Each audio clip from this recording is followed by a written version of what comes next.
to finish off the Sugarless in the Kitchen program.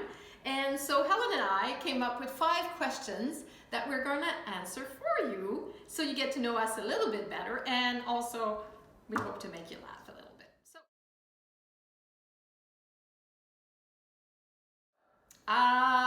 yes, I did.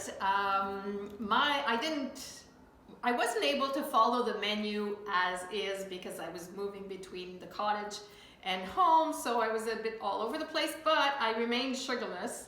I guess the setback would be that one night I had popcorn for dinner.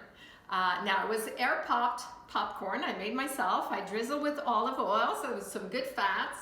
I did sprinkle some nutritional yeast on it, so I did get some of my iron and B12, and then some salt and pepper for seasoning. I made myself a big bowl, and that's what I ate. So my big setback during this Sugarless program was that I got sick. I know. I was out for about 4 days. Not the best time of my life, but it wasn't COVID. I did get tested and the results came back negative. So I'm just so thrilled about that. I wish my setback was having some popcorn for dinner, but unfortunately it wasn't. And, it wasn't exactly the best impression I want to give, especially co-hosting this Sugarless program, but it just goes to show you that nutritionists are human too.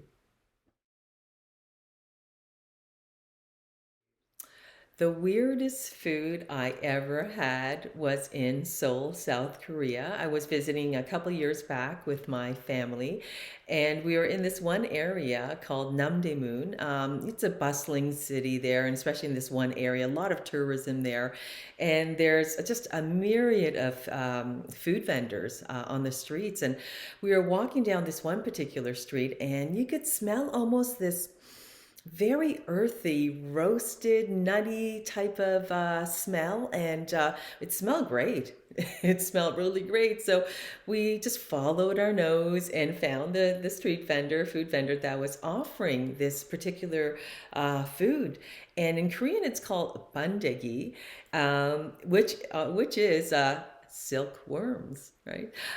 It's like roasted silkworms, and it might sound gross and whatnot. It looked pretty gross, to be honest with you. It was probably about maybe half an inch, and kind of wrinkly as well too. But once they roasted it up, the pupa got a little bit, I guess, a little bit hardened, roasted, right?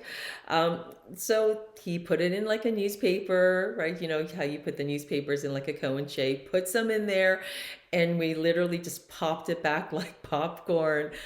And I have to tell you, it is delicious, absolutely delicious. So, the weirdest food I ate, and this will probably gross a few of you out, is when I traveled to Southeast Asia, and we were doing a cycling trip, and there was about, I don't know, maybe 12 or 15 of us, and our guide brought us to this market, and he said, and I'm game for anything, right? So he said, would anybody like to try a chicken embryo?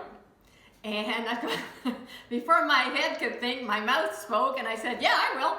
And everybody was looking at me. Anyway, so he took an egg, opened it up, and sure enough, in there's a little chicken embryo. So you see like a little bird, not quite formed, but it's in there.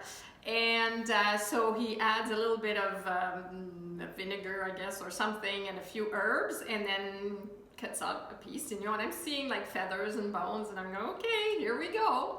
And so I tasted it, and actually it was really good and not crunchy or anything. It was actually chewable. I guess everything was still soft and not completely formed. And my favorite dessert would have to be something that has chocolate. So it could be a chocolate brownie, a chocolate cookie, a chocolate cake. Definitely, if I'm out somewhere and we decide to have something as dessert, like a dessert, then I will choose whatever has chocolate in it. That being said, as a French Canadian, another one of my favorites, sugar pie. I know this sounds awful after doing the Sugarless, but I love sugar pie. I think it's probably because it reminds me of my childhood too, when my mom used to make sugar pie. Anyway, it's really good. It's almost like a toffee pie, and then you put some vanilla ice cream on it. Ooh, it's really good. My favorite dessert of all time is creme brulee. That is one food that might tempt me to to jump off of the sugarless bandwagon and go back to just eating a lot of sugar. I love creme brulee. Every time we go out, well, not lately, of course, but when we did go out in the past after dinner, I would just be just looking forward to having that creme brulee. Something about it just just magical for me. What's one food I can't live without?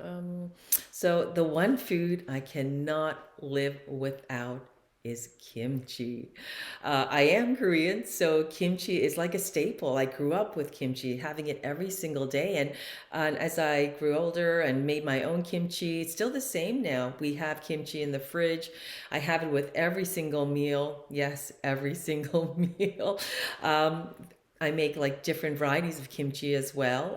There's like the cold kimchi soup if you like kimchi stew, um, fried kimchi, or just kimchi as is. Like I said, whenever I have any type of vegetable, first thing I think about is how can I turn this into kimchi? It's so good. As well, my mother growing up used to tell me that kimchi is what keeps you so young. So I thought, I'm going to eat some of that kimchi every day, all the time. One nutritious food I can't live without, the first thing that came to mind was eggs. Maybe that's why I like the chicken embryo. Um, I guess because I grew up eating eggs pretty much every morning. It was just what we did back then, and yeah, I once in a while I just feel like I have to add eggs. And so what I'm looking forward to the most in 2021 is not having to wear a mask. No, I'm just kidding. Face mask might be here for a while. No, we have actually a big thing happening in 2021. We're moving to a condo, and that's going to be a huge change for us because I've never lived in a place where I need to take an elevator to go to my place of living. I've always lived in homes or houses or in apartments that were, on the second floor or third floor of a 2 or 3 or 4 story building that didn't have an elevator. And so that's going to be a big change. Also, just the condo living is going to be different. But I'm really excited because it's going to be on the water. So we're moving to Burlington, for those of you who know the area. So it's even more west of Toronto.